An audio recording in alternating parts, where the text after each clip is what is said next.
Good morning. Some of you will recall that my mother passed away last year over Memorial Day weekend after an illness of just 6 days.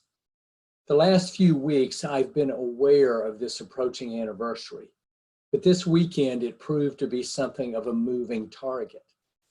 She died the Saturday morning before Memorial Day last year, but this year was a leap year. So the actual one-year anniversary of her death was yesterday, on Monday.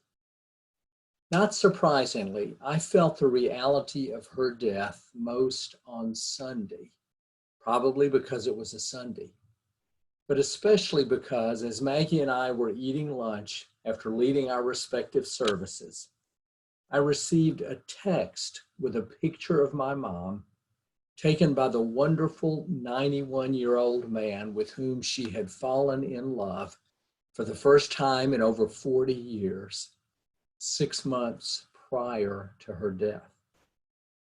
Seeing her picture reminded me of how beautiful she was and of how much of her beauty I missed in the busyness of my life and in the geographical distance that has always led us to live 700 to 1,000 miles away.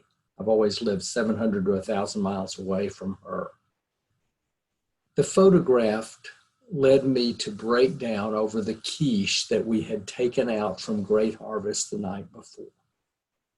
It was the first time I had broken down and cried in several months. But as breaking down normally does, it was healing and cathartic. Even though I looked at Maggie and said, this is exactly why I never like to look at old family photographs. Then we started in on a project, as I'm sure many of you did over this weekend.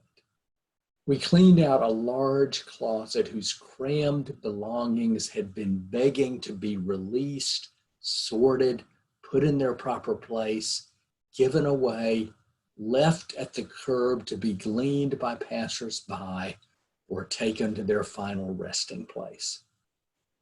By Monday morning, the items had been sufficiently removed from the closet and spread out for sorting that Maggie suggested, politely but firmly, that I leave her alone for this part of the project. So I decided to go to work in the yard.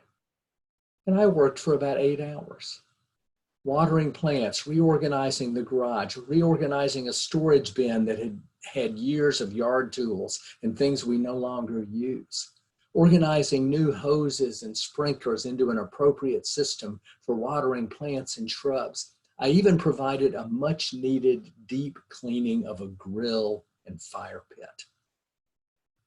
After I finished and had showered, I decided to relax before walking to the grocery to buy what we needed to grill for dinner. I pulled up my favorite lawn chair, sat down, and began to notice the lawn. How beautiful it's been this time of year. How wonderful the weather has been so many days during this shutdown.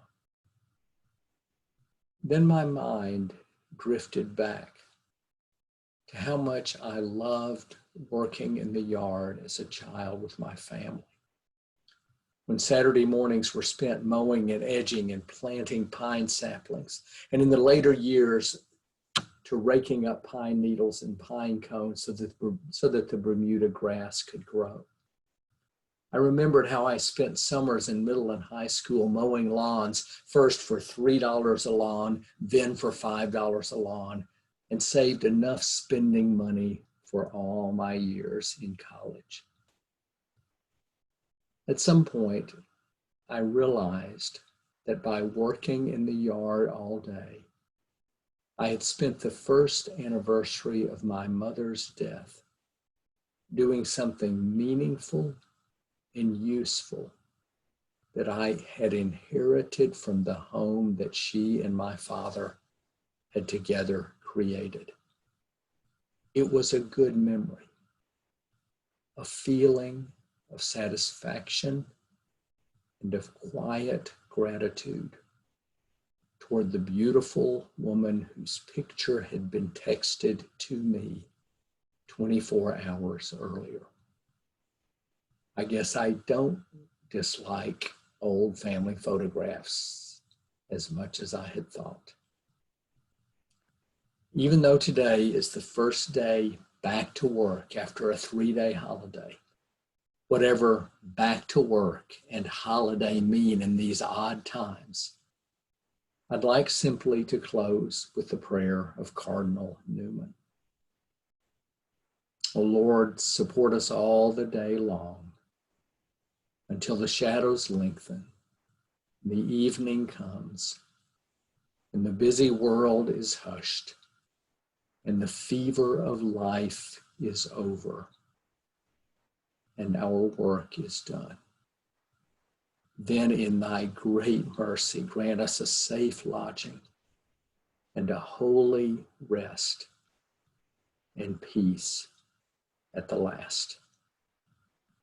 Amen. Take care, everybody. Take care.